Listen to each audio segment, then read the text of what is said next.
Hello everyone, welcoming you guys to mobile Pathshala. And आज की इस वीडियो में गाइस हम डिस्कस करने वाले हैं इंग्लिश पेडागोजी के इंपॉर्टेंट क्वेश्चंस जो प्रीवियस ईयर के हैं। ठीक है, तो फटाफट से स्टार्ट करेंगे। But before moving ahead guys, एक बार लिंक को शेयर कर दें आप लोग और पूरी वीडियो देखेंगे आप सभी। अगर आपको वीडियो अच्छी लग रही है तो आप सब्सक्राइब भी करेंगे, लाइक भी करेंगे और शेयर भी करेंगे। ठीक है, तो स्टार्ट करेंगे। बट आपको जैसे कि पता है कि आपका 2021 जो आपका सीटेट का एग्जाम होने वाला है वो होने वाला है ऑनलाइन मोड में। अब आपको प्रिपरेशन अपनी कैसी करनी है, ऑनलाइन तरीके से करनी है। ठीक है, जैसे कि आपको अगर मॉक देना है तो आप अपने फोन या लैपटॉप का यूज कर सकते हैं।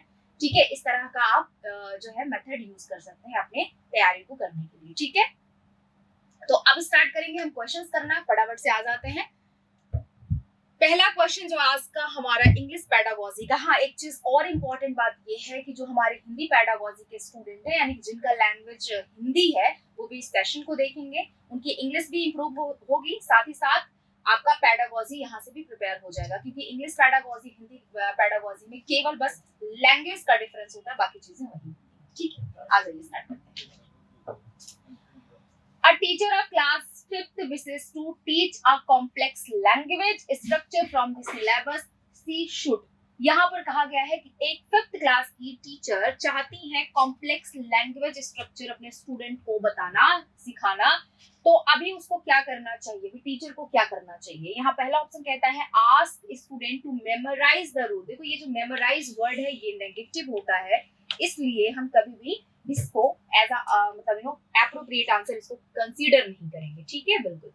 नेक्स्ट कहता है not teach the complex structure and avoid it. तो ये कैसा आंसर हुआ? अभी तो उसको करना है, अभी टीचर चाहती है अपने स्टूडेंट को कॉम्प्लेक्स लैंग्वेज सिखाना, तो ये तो बिल्कुल नहीं होगा।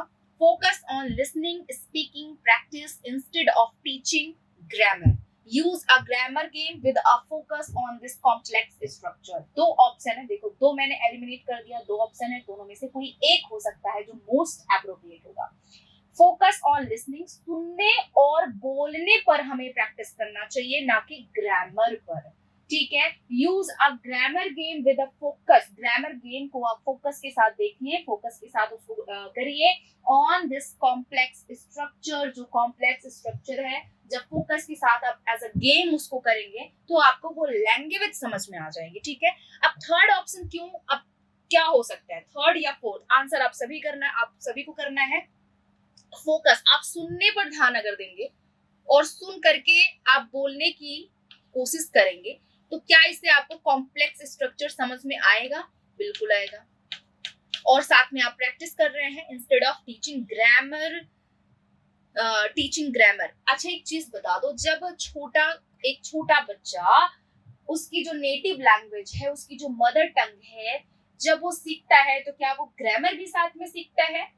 नहीं, वो उसको प्रैक्टिस करता है, यानी कि वो ऑब्जर्व करता है जो उसके आसपास के लोग हैं जो उस लैंग्वेज को यूज करते हैं, वो सुनता है, बोलता है, प्रैक्टिस करता है बार बार बोलने की, और वो लैंग्वेज उसको आ जाती है।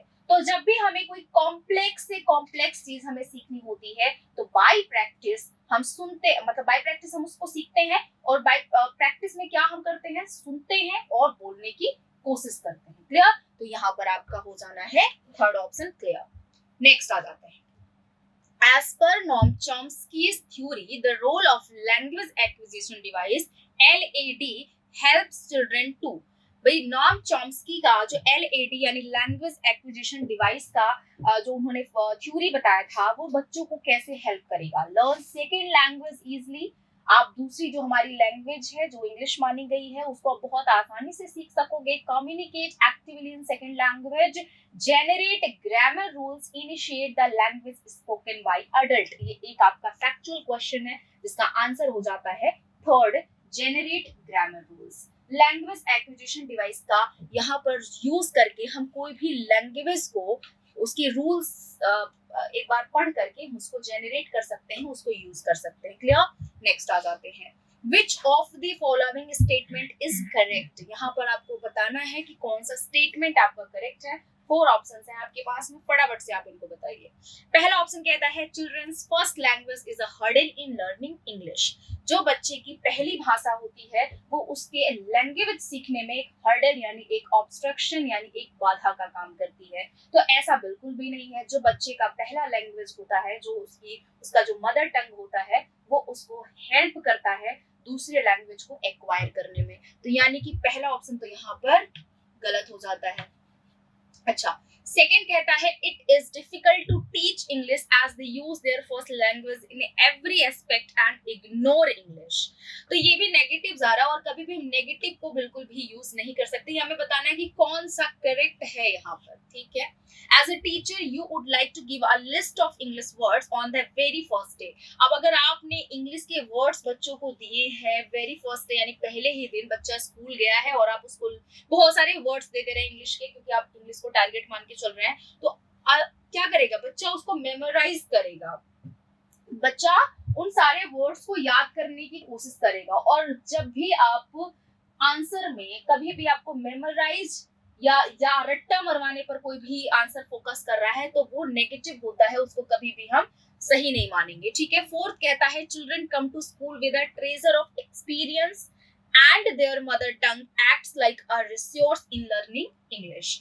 बच्चे पहले जब स्कूल जाते हैं, फर्स्ट टाइम जब स्कूल जाते हैं, तो उनके पास में उनकी मदर टंग का एक्सपीरियंस होता है जिसको बेस मान करके वो अदर लैंग्वेज को सीख सकते हैं। तो वो उनका एक आधार होता है जिससे बेस मान के दूसरे लैंग्वेज को सीखेंगे। तो ये यहाँ पर जो फोर्थ स्टेटमेंट है हमारा, ये हमारा एब्सोल्युटली करेक्ट है। इसका कहने का मतलब है कि उनका पहले का जो एक्सपीरियंस है वो उनको दूसरे लैंग्वेज, वो एक रिसोर्स का काम करता है। एक रिसोर्स का काम करता है किसके लिए?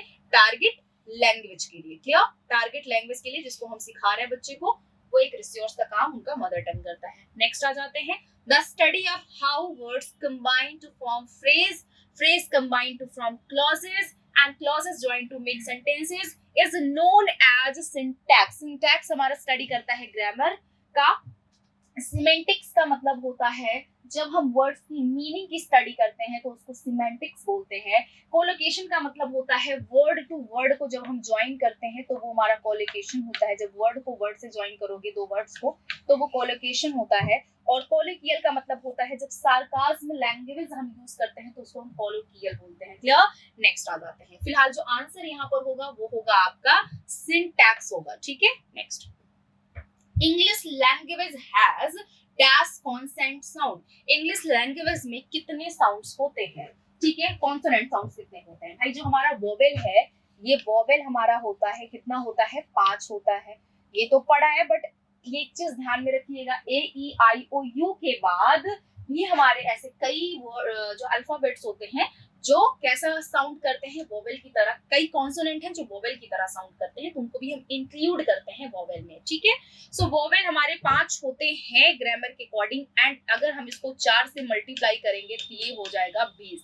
यानी कि जो हमारे वोवेल के जो साउंड होते हैं वो 20 होते हैं, और जो कॉन्सोनेंट के साउंड होते हैं, कॉन्सोनेंट कितना होता है? 21 होता है, और 21 होता है, और इसके जो साउंड होते हैं यानी कि कॉन्सोनेंट, पूरा जो कॉन्सोनेंट साउंड होता है वो होता है हमारा टोटल 24 होता है, ठीक है। टोटल 24 होता है, इसमें 3 जोड़ देंगे 24 हो जाएगा। तो ये आपका आंसर होगा 24, यहाँ पर आंसर हो जाएगा आपका, ठीक है।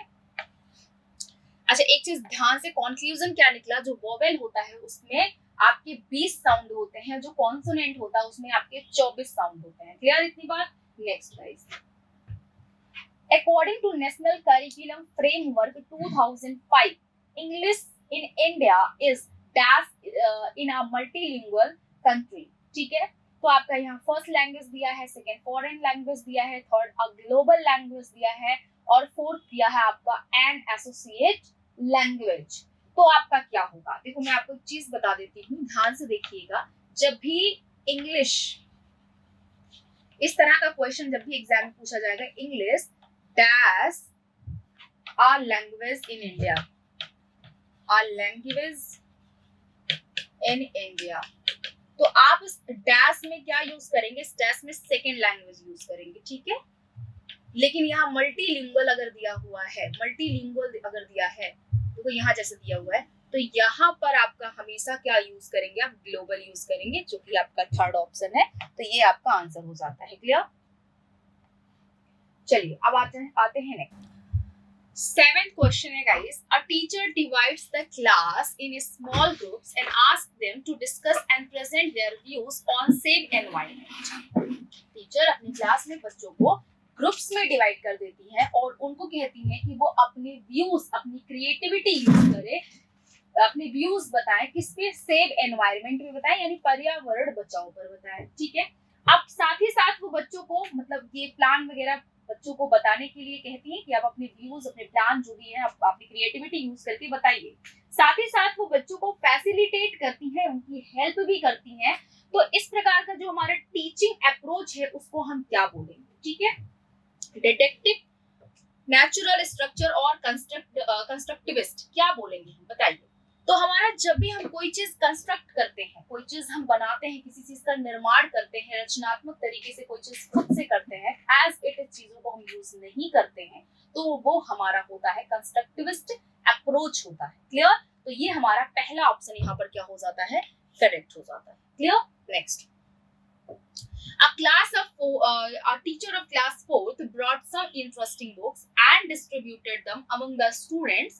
क्लास 4th की टीचर कुछ इंटरेस्टिंग बुक्स लेकर के आती हैं और उसको टीचर अपने बच्चों में क्या करती हैं? डिस्ट्रीब्यूट कर देती हैं और फिर कहती हैं लेट्स हैव फन, यानी कि अब टीचर का यहाँ जो मोटिव है वो फन के लिए है, बच्चों को पढ़ाना चाहती है, फन के लिए पढ़ाना चाहती है। ठीक है, so read this books for our pleasure, this reading is called extensive reading. जब भी हम फन के लिए चीजों को पढ़ते हैं, जब भी फन के लिए पढ़ाई होती है तो वो एक्सटेंसिव होती है, जब भी हम सीरियस होकर पढ़ते हैं तो वो इंटेंसिव होता है। पढ़ने के बाद यानी कि जो हमें पढ़ना है उसके बाद हम उसका कंक्लूजन जब पढ़ते हैं तो वो पोस्ट रीडिंग होता है, और प्री रीडिंग होता है जब हम पढ़ाई करते हैं उसके पहले की जो हमारी रीडिंग होती है, यानी कि हम कुछ भी आर्टिकल, कुछ भी फैक्ट पढ़ रहे हैं तो उससे रिलेट करने के लिए उसके पहले हम जो कुछ भी पढ़ते हैं वो हमारा प्री रीडिंग होता है। Clear? Next, a 2.5-year-old child picks up his sibling's book and looking at the pictures tells a story the child is.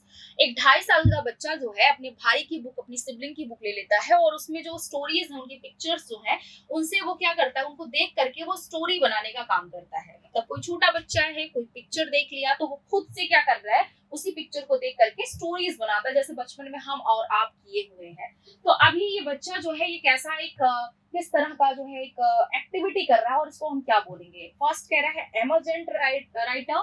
देखो राइटर तो है नहीं, छोटा सा 2.5 साल का बच्चा है तो उसको हम राइटर तो नहीं बोल सकते हैं।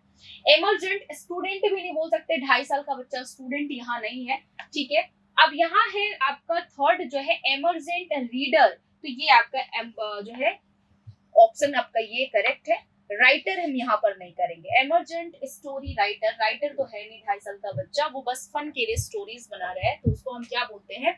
एमर्जेंट रीडर बोलते हैं। Clear? Next, teacher of class 3rd finds that some students understand the concept more clearly when she explains them orally.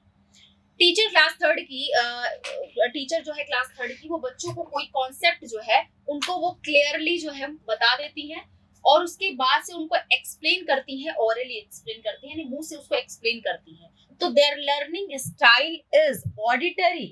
Auditory यानी कि यहाँ पर जो है बच्चे सुन करके चीजों को जब समझते हैं तो उसको हम ऑडिटरी अप्रोच बोलते हैं। क्लियर इतनी बात? नेक्स्ट आ जाते हैं। A teacher asks the student to read the text for information and create their own interpretation beyond the literal level. Which sub skill is she practicing in the class? A teacher asks the student to read the text. Teacher बच्चों को एक text पढ़ने के लिए कहती हैं, information के लिए, एंड अपनी खुद की इंटरप्रिटेशन यानी खुद की व्याख्या उस टेक्स्ट पर बताने को स्टूडेंट से कहती हैं। तो विच सब स्किल यानी किस प्रकार की स्किल का वो यहाँ पर प्रैक्टिस बच्चों को करा रही है? पैराफ्रेजिंग, प्रेडिकेटिंग, इनफरिंग और समराइजिंग। समराइजिंग का मतलब होता है संक्षिप्त करना, इनफरिंग का मतलब होता है अनुमान लगाना, और प्रेडिकेटिंग का मतलब होता है भविष्यवाणी करना, और पैराफ्रेजिंग का मतलब होता है फ्रेज में कुछ लिखना, फ्रेज में कुछ लिखना। अब बताओ यहाँ पर क्या होगा? खुद की उन्होंने व्याख्या बच्चों को, खुद से उस टेक्स्ट के बारे में व्याख्या देने के लिए बच्चों को, इंटरप्रिटेशन के लिए बच्चों को बोला, तो यहाँ वो इनफरिंग करने के लिए कह रही है, यानी अनुमान लगाने के लिए कह रही है। ठीक है, थर्ड ऑप्शन आपका हो जाएगा यहाँ पर। 12 है story telling and listening to stories play an important role because stories कहना, सुनना एक बहुत ही इंपॉर्टेंट रोल प्ले करता है क्योंकि स्टोरीज क्या होती हैं, help to teach and learn new and difficult word, क्योंकि वो हमें जो है कठिन शब्दों को सीखने में मदद करती हैं। Use many structures of grammar and help children to learn them, कई ग्रामर के स्ट्रक्चर्स को डिस्कस करती हैं और बच्चों को उसे समझ में आता है। Present language as a whole, मतलब वो लैंग्वेज को कंप्लीटली वहां पर वो यूज किया जाता है। And help the teacher to maintain classroom discipline, बच्चों में डिसिप्लिन लाने के लिए हम वहां पर ऐसे स्टोरीज बताते हैं, ठीक है। सो यहाँ पर आपका जो एप्रोप्रिएट हो जाएगा वो थर्ड हो जाएगा, present language as a whole. जब भी हम बच्चों को कोई चीज सिखा रहे होते हैं तो लैंग्वेज का वहां हम कंप्लीट यूज करते हैं। तो ऐसे में जब स्टोरीज बच्चों को सुनाई जाती हैं तो लैंग्वेज का वहां पर हम यूज करते हैं, जो लैंग्वेज को हम टारगेट मान करके चल रहे हैं। तो आपका इसलिए थर्ड ऑप्शन करेक्ट हो जाता है। Next, before starting a new chapter on the honest woodcutter, the teacher started a discussion with the students on honesty. What is the teacher trying to achieve with this activity? यहाँ पर कहने का मतलब है, यहाँ पर टीचर एक story honest woodcutter की बच्चों को पढ़ाती हैं। उसके पहले वो क्लास में डिस्कशन करती हैं ऑनेस्टी के ऊपर कि ऑनेस्टी क्या होती है। मतलब जो चैप्टर है वो ऑनेस्ट वुडकटर के ऊपर है, लेकिन उसके पहले वो बच्चों को प्री रीडिंग कराती हैं ऑनेस्टी के ऊपर। तो इस तरह का जो हमारा अप्रोच है, इस तरह की जो एक्टिविटी क्लास में टीचर कर रही है, वो क्यों कर रही है, उनका क्या ऑब्जेक्टिव हो सकता है इसके पीछे। तो पहला ऑप्शन कहता है एक्टिवेट स्टूडेंट्स अटेंशन, वो अटेंशन को एक्टिवेट करने के लिए ऑनेस्टी के ऊपर उन्होंने डिस्कशन स्टार्ट किया है। एक्टिवेट स्टूडेंट्स स्किल, स्किल को, अब स्किल का कोई लेना देना नहीं है, यहाँ स्टूडेंट्स की योग्यता नहीं बताई जाएगी। एक्टिवेट स्टूडेंट्स प्रीवियस नॉलेज, हाँ जी आपका यहाँ पर थर्ड ऑप्शन करेक्ट हो जाता है। स्टूडेंट्स की प्रीवियस नॉलेज को एक्टिवेट करने के लिए टीचर यहाँ पर क्या करती हैं, कुछ डिस्कशन स्टार्ट कर देती हैं ताकि उनको वो समझ में आ जाए। Next, a child got admission to a new school. The teacher was surprised to see that she would speak 4 languages fluently but could not speak in English. C is A, मतलब वो बच्चा जो नए स्कूल में admission लिया है वो 4 language को फ्लुएंटली यानी धारा प्रवाह बोल पा रहा है, लेकिन could not speak in English, वो इंग्लिश में नहीं बोल पा रहा है या बोल पा रही है। शी है ना, तो वो बोल नहीं पा रही है, ठीक है। अब भाई अगर आपको 2 लैंग्वेज आती है तो आप बाइलिंगुअल है, अगर आपको 1 लैंग्वेज आती है तो आप मोनोलिंगुअल है, अगर आपको 2 से ज्यादा लैंग्वेज आती है, 3 या 4 आती है तो आप क्या है, आप मल्टीलिंगुअल हैं। लेकिन अगर आपको अब यहाँ पर लिंग्विस्ट देखिए, ऑप्शन 4 है लिंग्विस्ट, इसका मतलब होता है भाषाविद, जिसको भाषाएं आती हैं। लेकिन अगर आपको 2 से ज्यादा भाषाएं आती हैं तो आप मल्टीलिंगुअल हैं, यानी कि यहाँ पर थर्ड ऑप्शन आपका इस प्रकार से करेक्ट हो जाता है। नेक्स्ट आ जाते हैं, a student of class 4th while reading a chapter finds some difficult and unfamiliar words and she is not able to get the meaning of those words he should। यहाँ पर class 5th का एक student जो है वो कोई पढ़ रहा है, कोई टेक्स्ट पढ़ रहा है जिसमें उसको कुछ ऐसे वर्ड्स मिलते हैं जो उसके लिए डिफिकल्ट और अनफैमिलियर होते हैं, कठिन होते हैं और अपरिचित होते हैं, ठीक है। अब इस टाइम में उस स्टूडेंट को क्या करना चाहिए, क्या उसे उसको छोड़ देना चाहिए? पहला ऑप्शन कहता है आस्क द टीचर, टीचर से पूछना चाहिए। इग्नोर और skip the word and keep reading, words को छोड़ देना चाहिए, स्किप कर देना चाहिए। थर्ड कहता है guess the meaning in content, जो मीनिंग है वो कंटेंट के अकॉर्डिंग उसको गेस करना चाहिए। और फोर्थ कहता है ask his classmate every time to help, अपने क्लासमेट की उसको मदद करनी चाहिए। तो देखो जब भी हमें कोई भी वर्ड की मीनिंग नहीं पता होती है तो हम उस कंटेंट के अकॉर्डिंग गेस कर लेते हैं कि इसकी मीनिंग यहाँ पर क्या हो सकती है, क्योंकि बार बार हम वोकैबुलरी, अगर देखो वोकैबुलरी में कोई भी महान नहीं होता है, बार बार डिक्शनरी का यूज हम नहीं कर पाते हैं, तो इससे हम कंटेंट से रिलेट करके उस वर्ड की मीनिंग को गेस कर लेते हैं। तो क्लास 5th के स्टूडेंट को क्या करना चाहिए, उसको कंटेंट के अकॉर्डिंग मीनिंग को गेस कर लेना चाहिए, ठीक है। तो गाइज हमने 15 क्वेश्चंस कर लिए हैं जो आपके प्रीवियस ईयर 2019 के क्वेश्चंस हैं। आप देख पाएंगे जाकर के, अगर आपने पेपर दिया है या आप पेपर अब देने वाले हैं तो तैयारी तो आप कर ही रहे हैं, प्रीवियस ईयर को आप एनालाइज तो कर ही रहे हैं, ठीक है। आप हमारे साथ ऐसे ही बने रहिए और हम आपको सीटेट के लिए जो मोस्ट एप्रोप्रिएट वे है, जो मेथड है, जो क्वेश्चंस आपके लिए जरूरी है वो हम आपको कराते रहेंगे, ठीक है। अभी आपको क्या करना है, अभी आपको, आप किसी भी कॉम्पिटिटिव एग्जाम की प्रिपरेशन कर रहे हैं, सीटेट की कर रहे हैं, टेट की कर रहे हैं, सुपर टेट की कर रहे हैं, या आप एसएससी सीजीएल की कर रहे हैं, यूपीएसआई की कर रहे हैं, तो आप हमारे कोर्सेज मोबाइल पाठशाला से ले सकते हैं, mobilepathshala.com से ले सकते हैं गाइस।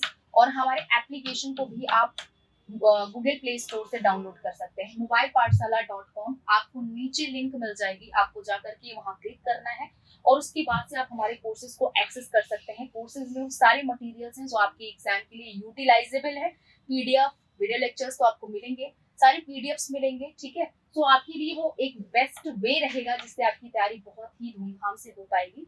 तो आपको अभी क्या करना है, mobilepathshala.com पर जाकर के आपको गूगल करना है, आपको मिल जाएगी हमारी वेबसाइट, क्लिक करना है, पहले लिंक पर जाकर के आप क्लिक करेंगे, आपको वेबसाइट मिल जाएगी, कोर्सेज को आप वहां से एक्सेस करके अपनी तैयारी कर सकते हैं। क्योंकि अब आपका 2021 का जो एग्जाम है वो ऑनलाइन मोड में होने वाला है, तो तैयारी क्यों ऑफलाइन ही करें, तैयारी भी हमारी ऑनलाइन होनी चाहिए, बिल्कुल ठीक है। तो अगर आपको पूरी वीडियो अच्छी लग रही है, यानी कि पूरी वीडियो आपने देखा है और अगर आपको अच्छा लगा ये सेशन, तो सेशन को लाइक, शेयर एंड सब्सक्राइब जरूर करिएगा और अपने वैल्यूएबल कमेंट्स नीचे कमेंट सेक्शन में जरूर बताइएगा, ठीक है। और आपको कोई भी डिफिकल्टी है, कोई भी प्रॉब्लम है जो नहीं समझ में आया, जो क्वेश्चन नहीं समझ में आया, वो मुझे आप जरूर बताएंगे, मैं उसको रिजॉल्व करूंगी। अब इसी के साथ में आज का सेशन एंड करते हैं। Thank you so much, bye bye and take care guys.